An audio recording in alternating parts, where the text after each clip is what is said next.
ঝোপের আড়ালে যেয়ে মজা করি চলো। রাস্তায় দাঁড়ানো তিনজন বখাটে ছেলের একজন ইরহাম নুবাকে উদ্দেশ্য করে নোংরা বাক্যটি বলল। বাকি দুইজন জাহিদ রিনব হাসছে।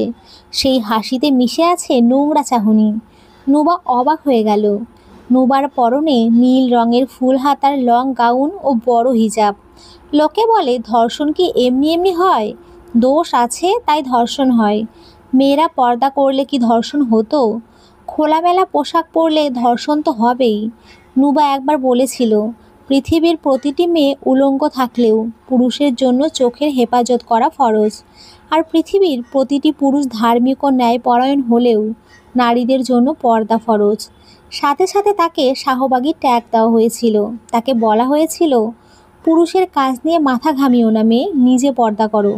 একজন মহিলা বলেছিল, নিজে ঠিক তো পুরো দুনিয়া ঠিক। আর একজন বৃদ্ধা বলেছিল, তোমরা মাইয়ারা কাপড় ঠিকমতো পিনদেবা না, ল্যাংটা থাকবা, পর্দার বিরোধিতা করবা। ধর্ষণ তোমাগো করব না তো করব কারে? নুবা সেদিন কাউকে বোঝাতে পারেনি সে পর্দার বিরোধিতা করেনি। তাই সে আর কাউকে বোঝানোর চেষ্টা করেনি। যে বুঝতে পারে না তাকে বোঝানো যায় না। যে বুঝবে না বলে প্রতিজ্ঞা করে নেয় তাকে বোঝানো অসম্ভব। নুবা সেদিন থেকে আরও ভালোভাবে পর্দা করত। সবাই খুশি হয়েছিল নুবার পরিবর্তনে। তবে আজ বিকেলে পর্দার সহিত বের হওয়া সত্ত্বেও তাকে ইভটিজিং কেন হতে হলো?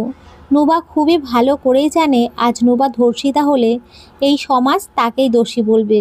তাই নুবাকে বাঁচতে হবে, নিজেকে রক্ষা করতে হবে। নুবা ইরহামকে বলল, চলো যাই। ইরহাম হকচকিয়ে গেল। ভাবলো, কি বলে এই মেয়ে? জাহিদ রিনব হাসি বন্ধ করে নুবার দিকে তাকিয়ে রইল। রিনব বলল, খারাপ মেয়ে নাকি রে তুই? নুবার হাসি পেল, হাসলো না। বলল, যা মনে করো। কেন, আমি খারাপ হলে যাবে না ঝোপে? রিনব রাগান্বিত কণ্ঠে বলল, চল ঝোপে চল, তোর মজা মিটাই। নুবা, আমার একটা শর্ত আছে। রিনব, খারাপ মেয়ের আবার শর্ত? ইরহাম, আহা শুনি না, কি শর্ত দেবে? নুবা বলল, একজন একজন করে ঝোপের আড়ালে যেয়ে করতে হবে। মজা আমারও চাই। ছেলেগুলো ঘৃণার দৃষ্টিতে তাকালো, তারপর রাজি হলো। জাহিদ লোভনীয় দৃষ্টিতে নুবার দিকে তাকিয়ে বলল, আমি আগে যাব। নুবার ডান হাত ধরে জাহিদ নুবাকে নিয়ে ঝোপের আড়ালে গেল। কিছুক্ষণ পর ভেসে আসলো আর্তচিৎকার। নুবা জাহিদের হাতে সেফটি পিন পুঁতে দিয়ে আড়াআড়িভাবে টান দেয়। ফলে ব্যথায় আর্তচিৎকার করে ওঠে জাহিদ। নুবার সাথে সাথে বালি মাটি হাতে নিয়ে ছুঁড়ে মারে জাহিদের চোখে। তারপর পালাতে থাকে। এদিকে জাহিদ যন্ত্রণায় ছটপট করতে থাকে। জাহিদের চিৎকার শুনে নীরব ও ইরহাম আসে। কিন্তু তার আগে নুবা ঝোপের পাশ দিয়ে একটা মেঠো পথে দৌড়াতে দৌড়াতে অনেক দূরে চলে যায়। রিনব ও ইরহাম জাহিদকে নিয়ে ডাক্তারের কাছে যায়। তাদের চোখে পরাজয়ের ক্ষোভ। অন্যদিকে বাসায় পৌঁছে দরজায় ছিটকিনি আটকালো নুবা। মেঝেতে বসে আতঙ্কিত হয়ে বারবার দরজার ছিটকিনির দিকে তাকাতে লাগলো নুবা। হ্যাঁ, ছিটকিনি আটকানো। এখানে সে নিরাপদ। এই সীমার বাইরে নির্মম বাস্তবতার মুখোমুখি এইমাত্র হয়েছে সে। ভয়ে আর আতঙ্কে কাঁপছে নুবা। তবে মনে এক অদ্ভুত প্রশান্তি, সে বেঁচে গিয়েছে। সে নিজের কৌশলে, নিজের সাহসে, নিজের বুদ্ধিতে নিজেকে রক্ষা করতে পেরেছে। কিন্তু আতঙ্ক কি এত সহজে চলে যায়? যদি তারা তিনজন মিলেই তাকে ধর্ষণ করতে আসতো, সে একা একটা মেয়ে হয়ে কি পারত তাদের সাথে লড়াই করতে? শিউরে উঠল নুবা। আজকের ভয়ঙ্কর বিপজ্জনক ঘটনাটি কাউকে বলতে পারলে মানসিক শান্তি লাগতো। কিন্তু না, তার মা ছাড়া আর কাউকে বলা যাবে না। এই শহর আজও বদলায়নি। কাউকে বললে ওই মধ্যবয়স্ক নারী আর বৃদ্ধার জায়গায় আর এক নারী, আর এক বৃদ্ধা আসবে তার দোষ খুঁজতে। জাহিদ, ইরহাম ও রিনবদের মতো ধর্ষকদের পক্ষে থাকে অধিকাংশই মানুষ। তবুও নুবা জানে সে বেঁচে গেছে। কিন্তু এই শহরের অন্য কোনো নুবা যদি একা পড়ে, সে কি পারবে নিজেকে বাঁচাতে? এই ঘুণ ধরে পচে যাওয়া সমাজ কি কখনো পরিবর্তন হবে? সকাল 7টা। পাখির কিচিরমিচির আওয়াজে ঘুম ভাঙল নুবার। নুবার ঘুম হয়নি গত রাতে। রাতটা দুঃস্বপ্নে কেটেছে। কেউ ধাওয়া করেছে তাকে। একটা অন্ধকার রাস্তা, আর সবশেষে একটা ঝোপ। ঠিক যেন গতকালের বিপজ্জনক ঘটনার প্রতিচ্ছবি। নুবার বাবা নেই, মা একজন প্রাইভেট স্কুলের শিক্ষিকা। ছোট ভাই নাফিস 3য় শ্রেণীতে পড়ে। নুবা বিশ্ববিদ্যালয়ের ইংরেজি বিভাগে অনার্স 2nd ইয়ারে পড়ছে। নোবার স্বপ্ন একদিন আমি একজন নীতিনিষ্ঠ শিক্ষিকা হব। আমাকে দেখে শিক্ষার্থীরা সাহস খুঁজে পাবে। কিন্তু এই সমাজের নারীরা বারবার নোবাকে বলে, তুমি নারী, ঘর কন্যার কাজ শেখো, বিয়ে করো, সংসার করো, পড়ালেখা শিখে কি করবা? সেই তো পরের বাড়িতে গিয়ে বাসন মাজবা। নোবা প্রথম প্রথম প্রতিবাদ করলে তাকে বেয়াদব আখ্যা দেয়া হয়। সেই থেকে এসব ফালতু মহিলার ফালতু কথা শুনেও না শোনার ভান করে নোবা। তবে চালিয়ে যায় পড়াশোনা। পাশাপাশি সে অনলাইনে প্রজাপতি বুকশপে বই বিক্রির কাজ করে। পরের দিন ভার্সিটিতে গেলে বেশিরভাগ শিক্ষার্থীরা নোবার দিকে ঘৃণার দৃষ্টিতে তাকায়। এমন সময় একই ভার্সিটির অনার্স সেকেন্ড ইয়ারের তাসফিয়া ও তিয়া এসে নোবার সামনে দাঁড়ায়। তাসফিয়া নোবাকে বলে, ভার্সিটিতে পড়া মেয়ের শরীরে তেজ কত, এত জ্বালা থাকলে পতিতালয়ে গেলেই হয়। নোবা অবাক চাহনি মেলে তাকিয়ে থাকে। চোখ দিয়ে গড়িয়ে পড়ে টলমল জল। বলে, আপু, আমি কি করেছি? আমার সাথে এভাবে কথা বলছেন কেন? তিয়া নোবাকে উদ্দেশ্য করে তাসফিয়াকে বলে, ন্যাকা, যেন কিচ্ছুটি জানে না। নোবা, একজন একজন করে ঝোপের আড়ালে যেয়ে করতে হবে। জাহিদ লোভনীয় দৃষ্টিতে নোবার দিকে তাকিয়ে বলল, আমি আগে যাব। নোবার ডান হাত ধরে জাহিদ নোবাকে নিয়ে ঝোপের আড়ালে গেল। এই ভিডিও ফুটেজটা ভাইরাল হয়েছে। নোবা ভার্সিটিতে প্রবেশ করা মাত্রই সবাই নোবাকে উদ্দেশ্য করে নোংরা কথা বলতে শুরু করলো। পিয়া, নোবা, তুমি নাকি কিছু ছেলের সঙ্গে দেখা করতে গিয়েছিলে ঝোপে? তুষি, আরে ধুর, দেখা করতে নাকি? কি বলছিস? বল জ্বালা মিটাতে ঝোপে গিয়েছিল। আর সহ্য করতে পারে না। দৌড়ে ভার্সিটি থেকে বেরিয়ে আসে নোবা। রিকশায় উঠে বসে। রিকশা হঠাৎ গলি দিয়ে যেতে শুরু করে। অথচ নোবা রিকশাওয়ালাকে বলেই উঠেছিল রোড দিয়ে যেতে হবে। রিকশাওয়ালাকে নোবার সেই কথা মনে করিয়ে দিয়ে রোড দিয়ে চালাতে বলে। রিকশাওয়ালা বলে, মামুনি, আমাকে একটু মজা দিও, তোমার তো অভ্যাস আছেই। বলেই রিকশা থামায়। নোবার হাত তখন নোবার জামার পকেটে লুকানো ছুরিতে। রিকশাওয়ালা নোবার কোমরের দিকে হাত বাড়াতে থাকে। নোবা সুযোগ বসে ছুরি বের করে রিকশাওয়ালার আঙুলে বরাবর কোপ দেয়। আঙুলের অনেকাংশ কেটে যায়। অঝোর ধারায় রক্ত গড়িয়ে পড়ে মাটিতে। এতে কোনো পাত্তা না দিয়ে গলি থেকে বের হয়ে বাসায় চলে যায় নোবা। ভার্সিটিতে ঘটে যাওয়া ঘটনাটি মাকে বলে। 3 দিন ঘরবন্দি ছিল নোবা। কারো চোখে চোখ রাখেনি। তবে চতুর্থ দিন সকালে সে একটা খাতা খুলে লিখতে শুরু করে, আমার নাম নোবা, আমি নারী, আমি নির্দোষ, আমি নিজেকে একদিন নির্দোষ প্রমাণ করব ইনশাল্লাহ। এই লেখার পর কলম কিছুক্ষণের জন্য থেমে গিয়েছিল। কিন্তু নোবার চোখে কান্না ছিল না, ছিল আগুন। নোবা ঠিক করে এই সমাজে আরও নোবাদের জন্য সে একটি নারী আশ্রম গড়বে। কারণ নারীরা নির্দোষ প্রমাণিত হওয়ার পরেও সমাজ তাদেরকে বাঁচতে দেয় না। তার তৈরি করা নারী আশ্রম নির্দোষ অবহেলিত নারীদের বাঁচাবে। তার নারী আশ্রমের মূল কাজ হবে সমাজের চোখে ঘৃণিত নির্দোষ ধর্ষিতা নারীদের জন্য কর্মসংস্থানের সুযোগ করে দেওয়া। দোষী হোক বা নির্দোষ, কলঙ্কের দাগ লাগলে তার মুছে ফেলা যায় না। কারণ নির্দোষ হলেও যেসব কথা শুনতে হয়, তুমি কিছু না করলে এমনি এমনি তোমার শরীরে কলঙ্কের দাগ লাগলো। নোবা সিদ্ধান্ত নিল, সে প্রথমে তার মতো নির্যাতিতা কিছু মেয়েকে খুঁজে বের করবে। এই জন্য নোবা ফেসবুকে জীবিত সাক্ষ্য নামে একটি পেজ তৈরি করলো। প্রথম পোস্টে সে ছদ্মনাম ব্যবহার করে নিজের সাথে হওয়া অন্যায়ের পুরোটা লেখে। পোস্টের শেষ লাইন, নারী বিদ্বেষের বিপক্ষে আমি আজীবন যুদ্ধ করে যাব। নোবা চেয়েছিল এই পোস্ট ভাইরাল হোক এবং হলোও তাই। অনেকেই শেয়ার করলো, ইতিবাচক মন্তব্য করলো। কিছু মানুষ লিখলো, এরা হচ্ছে পুরুষ বিদ্বেষী, সমাজটা শেষ হয়ে যাবে, শালীনতা নেই, সাহস বেশি, এমন মেয়েদের ঠাঁই পতিতালয়ে, ছিছি কি অশ্লীল। তবে কিছু নারী সাহস করে ইনবক্সে তাদের গল্প বলতে শুরু করলো। তরিয়াপু, আমিও প্রতিবেশী দাদুর বাড়িতে দাদুর বন্ধুর হাতে ধর্ষণের শিকার হয়েছিলাম। কাউকে বলিনি, কারণ আমার মা বলেছিল তুই মরলে ভালো করতি। কেয়া আপু স্কুল থেকে ফেরার পথে বখাটে ছেলেরা আমাকে ধর্ষণ করে ও ধর্ষণের ভিডিও করে অনলাইনে ছেড়ে দেয়। তারপর নির্দোষ আমি স্কুল ছাড়তে বাধ্য হই। কিন্তু জানো, ধর্ষকরা এখনও বুক ফুলিয়ে ঘুরে বেড়ায়। আর আমি শুনি আমার রেট কত। পড়ি, আপু, আমার নিজের কাকু আমার পেটে বুকে হাত দিয়েছিল। মাকে বলেছিলাম, মা মুখ চেপে ধরেছিল। বলেছিল চুপ থাকতে, এমন নোংরা কথা বলতে নেই। নোবার পেজে সেই সব মেয়েদের লেখা পোস্ট হতে লাগলো, নাম না দিয়ে পরিচয় গোপন রেখে। জীবিত সাক্ষ্য হয়ে উঠল, প্রতিবাদের উজ্জ্বল আগুন, যা নড়বড়ে সমাজ ব্যবস্থাকে প্রশ্ন করতে শুরু করলো।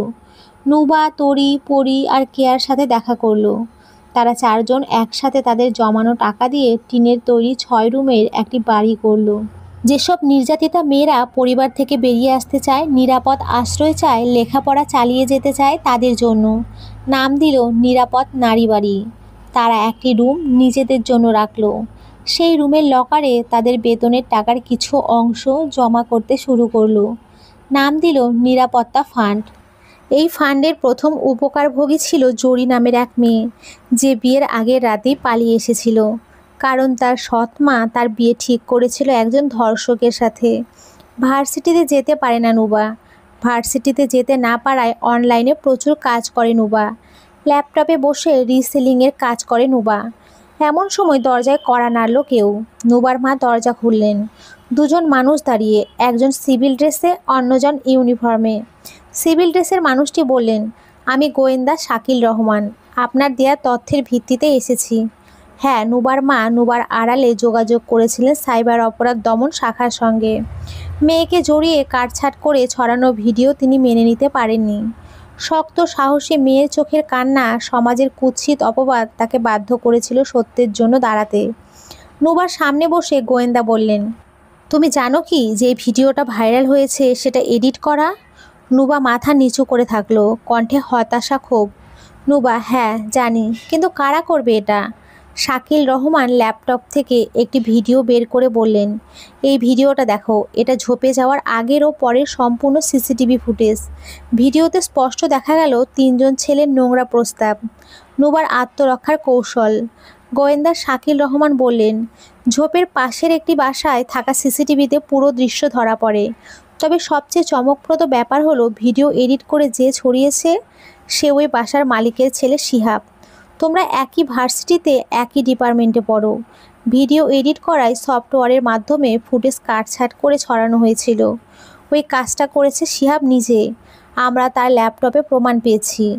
আমরা তার ল্যাপটপ থেকে সফটওয়্যার ফাইল সব উদ্ধার করেছি। সেসব দোষ স্বীকার করেছে। নুবার চোখ ভিজে গেছে, কিন্তু ঠোঁটে এক বিন্দু হাসি, যেন এই কদিনের অনেক ভারী বোঝা হালকা হয়ে গেল।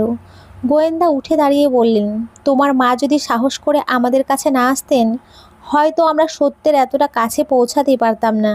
নুবার মা মেয়ের মাথায় হাত রেখে বললেন, আমি জানি তুই নির্দোষ। আমি মা হয়ে তোর প্রতি হওয়া অন্যায় মেনে নেই কিভাবে। নুবা চোখ মুছল। শাকিল রহমান বললেন, সাহসী মেয়ে, এখন তোমাকে সাহায্য করা হবে। তুমি অন্য মেয়েদের জন্য অনুপ্রেরণা হয়ে থাকবে। নুবার মা অশ্রু সজল চোখে বললেন, আল্লাহ আপনার মঙ্গল করুন, আমিন। নুবা জানে যুদ্ধ সে জয় করেছে, নিজের জন্য, সমাজের অন্য মেয়েগুলোর জন্য। এবার সে মুখ তুলে বলবে, আমি নুবা, আমি নারী, আমি নির্দোষ, আমি লড়তে জানি। নুবা গোয়েন্দা শাকিল রহমানের সাহায্য সত্যিকারের পুরো ভিডিওটা নিজেই অনলাইনে ছড়িয়ে দেয়। ও ভিডিওটা বুস্ট করে। এই ভিডিওটাও প্রচুর ভাইরাল হয়।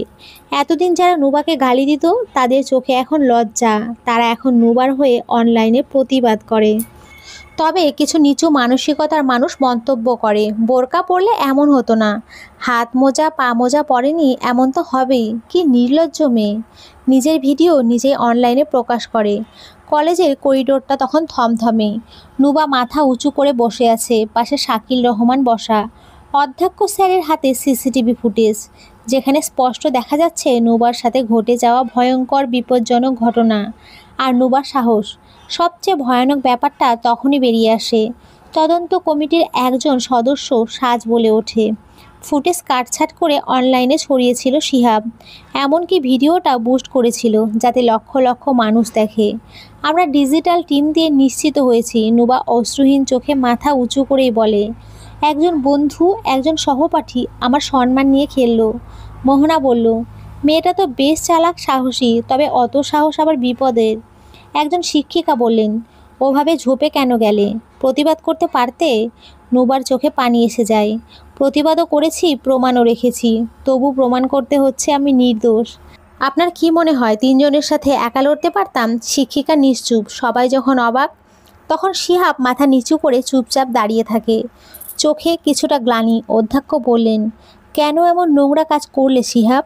শিহাব কণ্ঠে আক্ষেপের সুর ঢেলে বলল, আমি নুবাকে ভালোবাসতাম, নুবাকে বিয়ের প্রস্তাব দিয়েছিলাম, কিন্তু নুবা রাজি হয়নি। আগে পড়ালেখা শেষ করবে, শিক্ষকতা করবে, তারপর এসব বিষয় নিয়ে ভাববে। তাই আমি ক্ষোভ থেকে এই কাজটা করি। শাকিল রহমান বলল, তুমি ওকে ভালোবাসোনি শিহাব, ভালোবাসার মানুষকে ভিন্ন উপায়ে শাস্তি দিতে পারতে। যার সম্মান নিয়ে ছিনিমিনি খেলা যায় সে আর যাই হোক ভালোবাসার মানুষ না। নুবা তোমার মোহ মাত্র। চারপাশে চাপা গুঞ্জন ওঠে। শিহাব আবারও বলে, আমি যা করেছি তা ক্ষমার অযোগ্য, তবুও বলবো আমাকে ক্ষমা করুন আপনারা। অধ্যক্ষ স্যার বললেন, তুমি নিজের ভুল স্বীকার করো, নুবার কাছে ক্ষমা চাও। শিহাব নুবার কাছে ক্ষমা চায়। অধ্যক্ষ নুবাকে আবার ভার্সিটিতে নিয়মিত ক্লাস করতে বলে। ও বিষয়টি ভুলে যেতে বলে। একজন শিক্ষিকা একদিন ক্লাসে বললেন, একটা মেয়ের চরিত্র না দেখে আমরা তার পোশাক দেখি, আর একটা সত্যি ঘটনা না দেখে আমরা সোশ্যাল মিডিয়ার কমেন্ট দেখি। আমরা কতটা অসভ্য হয়েছি এটা জীবিত সাক্ষ্য আমাদের চোখে আঙুল দিয়ে দেখিয়ে দিচ্ছে। অশ্লীল স্পর্শ পাওয়া কিছু মেয়ে বুঝতে সেই শিক্ষিকাকে দেখে বুঝলো, এখনও কিছু মানুষ আছে যাদের মধ্যে সত্যিকারের মূল্যবোধ রয়েছে। বিক্ষুব্ধ জনগণের আক্রোশে নীরব ইরহাম জাহিদকে পুলিশ ধরে। শিহাব পালিয়ে যায়। পুলিশ শিহাবের খোঁজ পেলেও তদন্তে গড়িমসি করে। শিহাবকে ধরে না, কারণ শিহাবের বাবা আয়ান এলাকার পাওয়ারফুল নেতা। ওসিকে শিহাবের খোঁজ গোপন রাখার জন্য 1 লক্ষ টাকা দেয়। ভিডিওটা ফেক হলেও মেয়েটা ভালো না, না হলে এমন কাণ্ড হয়। এই জন্যই মেয়েদের বাইরে পড়তে দেওয়া উচিত না। বাড়ির সম্মান ডুবিয়ে দিয়েছে।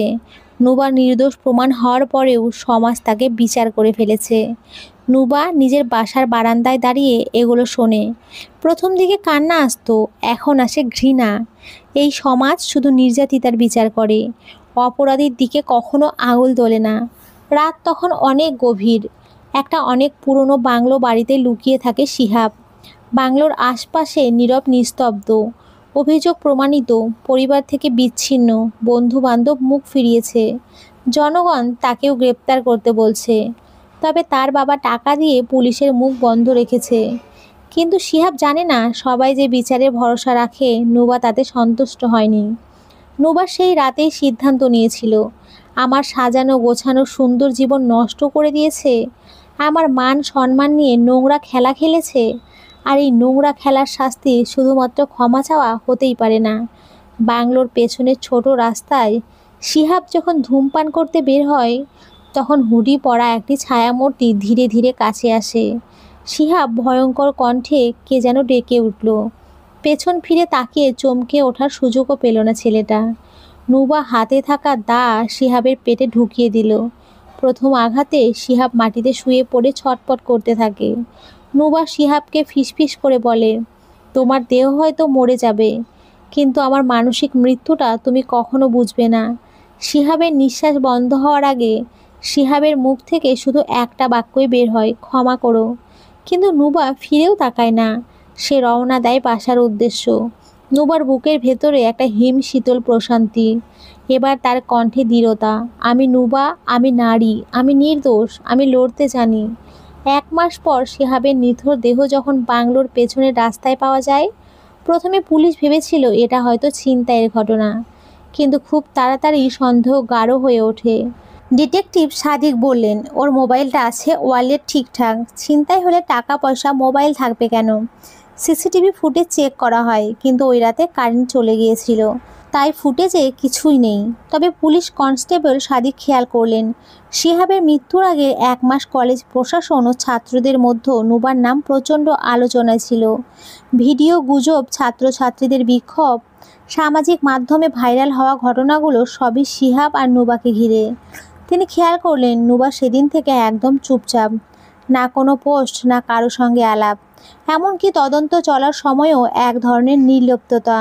নুবা যখন আয়নায় তাকায়, নিজেকে অপরাধী মনে হয় না, বরং মনে হয় সে একটা দায়িত্ব শেষ করেছে।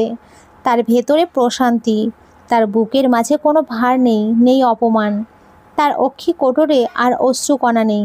সে জানে না পুলিশ তাকে সন্দেহ করে কিনা, কিংবা ভবিষ্যতে কি হবে, কিন্তু সে জানে শিহাব এখন আর কোনো মেয়ের জীবন নষ্ট করতে পারবে না। একদিন ছাদে দাঁড়িয়ে নুবা আকাশের দিকে তাকায়। তার ভেতরের কণ্ঠ বলে, এটা ন্যায় বিচার ছিল, হয়তো আইন সেটা মানবে না, কিন্তু আমার আত্মা মানে। পুলিশ কনস্টেবল সাদিক ধীরে ধীরে একটা জিনিস বুঝতে শুরু করলেন, এই খুনটা খুব ভালোভাবেই পরিকল্পনা করা, এবং যার হাত ছিল সে মোটেও অপরাধী সুলভ আচরণ করেনি, বরং যেন আত্মবিশ্বাসী আর নিশ্চিন্ত। শিহাবের ফোন ট্র্যাকিং, তার সর্বশেষ বার্তা এবং গোপন ড্রাইভে পাওয়া একটি নোট, সব মিলিয়ে পুলিশের চোখে একটাই নাম ঘুরপাক খেতে থাকে, নুবা। সন্ধ্যা 6টা, তদন্ত কক্ষ। ঘরের দেয়ালে স্নান আলো, একটা ক্যামেরা রেকর্ড করছে। সামনে নুবা বসে আছে শান্ত মুখে, তার হাতে হাত করা নেই। পুলিশ সন্দেহের ভিত্তিতে নুবাকে জিজ্ঞাসাবাদের জন্য ডেকেছে। নুবার সামনে এক কাপ কফি, কিন্তু সে ছুঁয়েও দেখেনি। পুলিশ কনস্টেবল সাদিক ও তিহান নুবার সামনে চেয়ারে বসে আছে। সাদিক: নুবা ইসলাম, আপনি কি জানেন কেন আপনাকে এখানে আনা হয়েছে? নুবা: না। সাদিক: তুমি কি জানো শিহাবের মোবাইল থেকে একটা ফোল্ডার পাওয়া গেছে, নাম ছিল ডিল উইথ নুবা? নুবা: না। সাদিক: তুমি তো ওই নুবা, কি ঠিক বলছি? নুবা: জানি না। সাদিক: শিহাব বাংলোতে ছিল, তুমি জানতে? নুবা: অপরাধী তো এলাকাবাসীর কাছেই লুকিয়ে থাকে। কটু স্বরে তিহান বলে: সত্য বলো নুবা, খুনটা তুমি করেছো তাই না? চোখে আগুন নিয়ে নুবা বলে: ও যদি বেঁচে থাকতো তবে বুঝতে পারতো একটা মেয়ে কতটা ভেঙে পড়লে, কতটা অপমান সহ্য করলে এই সিদ্ধান্তে পৌঁছায়। আমি কি করলাম তার চেয়ে বড় প্রশ্ন হওয়া উচিত, আমি কেন করলাম? সাদিক: তোমার কথায় স্পষ্ট বোঝা যাচ্ছে খুনটা তুমিই করেছো। খুবই ঠান্ডা মাথায় প্ল্যান করেছিলে খুন করার জন্য। নুবা: হ্যাঁ করেছিলাম।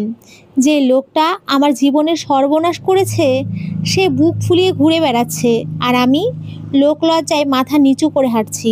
এটা কি ন্যায় বিচার? সাদিক: আমরা ন্যায় বিচারের কথা বলি, কিন্তু আইন হাতে তোলা ঠিক না। তাচ্ছিল্যর হাসি হেসে নুবা বলে: যে আইনে ধর্ষিতার শাস্তি হয় আত্মহত্যা আর ধর্ষকের শাস্তি হয় 2 দিনের জেল, ওই আইনের মুখে আমি থুতু দেই। হ্যাঁ, আইন নিজের হাতে তুলে নিয়েছি আমি। আপনারা বলুন, এই সমাজে মেয়েরা কখনো ন্যায় বিচার পায়? তাই আমি যেটা করেছি সেটা আমার নিজের ন্যায় বিচারের রায়। আপনারা চাইলে আমায় সাজা দিতে পারেন, অসুবিধা নেই। রুমে নিস্তব্ধতা। সাদিক চুপ করে যায়। তিহান বিস্মিত হয়ে নুবার দিকে তাকিয়ে থাকে। আদালতের শেষ রায় ঘোষণার দিন। আদালত কক্ষ কানায় কানায় পূর্ণ। সংবাদ মাধ্যম, মানবাধিকার কর্মী, সাধারণ মানুষ সবাই যেন টান টান উত্তেজনায় অপেক্ষা করছে। বিচারক রিয়াদ কাগজের পৃষ্ঠা উল্টিয়ে বললেন, এই মামলায় প্রমাণ পাওয়া গেছে যে অভিযুক্ত নুবা ঠান্ডা মাথায় পরিকল্পিতভাবে শিহাবকে হত্যা করেছেন। তবে এই মামলার প্রসঙ্গে উল্লেখযোগ্য যে নিহত শিহাব নিজে ভিকটিমের ব্যক্তিগত ভিডিও কাটছাঁট করে সামাজিক মাধ্যমে ছড়িয়ে দেয়, এবং এই ঘটনার ফলে ভিকটিম মারাত্মক মানসিক নির্যাতনের শিকার হন। আদালত মনে করে এই মামলার প্রেক্ষাপট এবং ভিকটিমের সম্মান নিয়ে সামাজিক অপপ্রচার একটি বড় ভূমিকা রেখেছে। ভিকটিম ন্যায় বিচার না পাওয়ায় খুন করেছে। এই পরিস্থিতি বিবেচনায় আদালত নির্দেশ দেয়: 1. নুবা ইসলামের বিরুদ্ধে দণ্ডবিধি 302 ধারা অনুযায়ী দোষ প্রমাণিত হওয়ায় 10 বছরের সশ্রম কারাদণ্ড প্রদান করা হলো। 2. একই সাথে সমস্ত অনলাইন মাধ্যম, social media platform, file sharing site ও চ্যাট গ্রুপ থেকে নুবার ভিডিও সংক্রান্ত সমস্ত কন্টেন্ট মুছে ফেলার নির্দেশ দেওয়া হলো।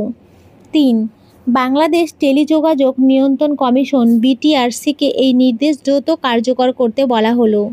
4. ভবিষ্যতে এই ধরনের অপপ্রচারে জড়িত কাউকে ছাড় না দেওয়ার কঠোর বার্তা দেয় এই আদালত। আদালতে পত্রপাঠ রায় ঘোষণা করে উঠে যান। বাইরে তখন নীরবতা। কেউ তালি দেয় না, কেউ প্রতিবাদ করে না, কিন্তু অনেক নারীর চোখে পানি ঝরে স্বস্তির প্রতিবাদের। নুবা মাথা উঁচু করে দাঁড়িয়ে থাকে। তার মুখে কোনো ভয় নেই, কেবল এক ধরনের প্রশান্তির ছায়া। রায়ের পরের দিন টেলিভিশনের স্ক্রিনে নুবার ছবি ভেসে উঠেছে। শিরোনামে বড় করে লেখা, এক মেয়ের সম্মানের লড়াই, এক নৃশংস হত্যার স্বীকারোক্তি। কিছু লোক চা খেতে খেতে বলে, মেয়েটা ভুল করেছে ঠিকই, কিন্তু ওকে কি কেউ বুঝেছিল?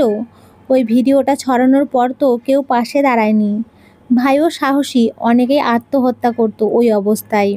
এই রকম মায়াভরা মুখগুলোই তো কিছুদিন আগে সোশ্যাল মিডিয়ায় বলেছিল, এদের মতো মেয়েরা নিজেরাই ডাকে সর্বনাশ, অন্য মেয়েরা তো এমন হয় না। এইটা নিশ্চয় কোনো দোষ ছিল। আজ তারাই কাঁদছে, মায়া কান্না করছে। কেউ নুবার মায়ের খোঁজ নেয়, নুবার মাকে খাবার দেয়। কেউ পোস্ট দেয়, নুবা তুমি লড়াকু, তুমি আমাদের অনুপ্রেরণা। কিন্তু নুবার মা জানেন এই সব মানুষের কান্নার ভেতরে কোনো অনুশোচনা নেই, শুধুই ট্রেন্ড বদলেছে। আগে ঘৃণা ছিল, ট্রেন্ড এখন সহানুভূতি। নুবার মা উচ্চ আদালতে অ্যাপ্লাই করে। নুবার উকিল যুক্তি দেয়, শিহাবের করা অপরাধটা বিচারহীন থেকে গেলে সমাজে ভুল বার্তা যাবে। আরও যুক্তি দেয়, নুবা সমাজের ভয়ঙ্কর এক বাস্তবতার শিকার। সে ন্যায় বিচার না পাওয়ায় আইন নিজের হাতে তুলে নিয়েছে। উচ্চ আদালত রায় দেয় নুবা শাস্তি পাবে, তবে সর্বোচ্চ নয়, কারণ সে ন্যায় বিচার না পেয়ে আইন নিজের হাতে তুলে নিয়েছে। যা অপরাধ, তবে প্রেক্ষাপট অনুধাবনযোগ্য। নুবাকে 3 বছরের সশ্রম কারাদণ্ড দেওয়া হয়। নুবা আবার পড়াশোনায় মন দেয়। কারাগারে ফোন ব্যবহারের অনুমতি না থাকায় নুবার অনলাইনে জব করার সুযোগ নেই। বছর 3 পর নুবা কারাগার থেকে বের হয়। শান্ত চোখে সে বেরিয়ে আসে, বুক ফুলিয়ে মাথা উঁচু করে। সমাজের চোখে সে তখন আর কোনো অপরাধী না, বরং এক সাহসী প্রতিবাদী নারী। তার তৈরি নিরাপদ নারী আশ্রম এখন বহু নির্যাতিতার নিরাপদ আশ্রয়। তো বন্ধুরা, আজকের এই গল্পটি এখানেই শেষ হলো। তোমরা সকলে খুব ভালো থেকো, সুস্থ থেকো। সকলকে অসংখ্য ধন্যবাদ। নমস্কার বন্ধুরা, তোমরা সকলে খুব ভালো থেকো।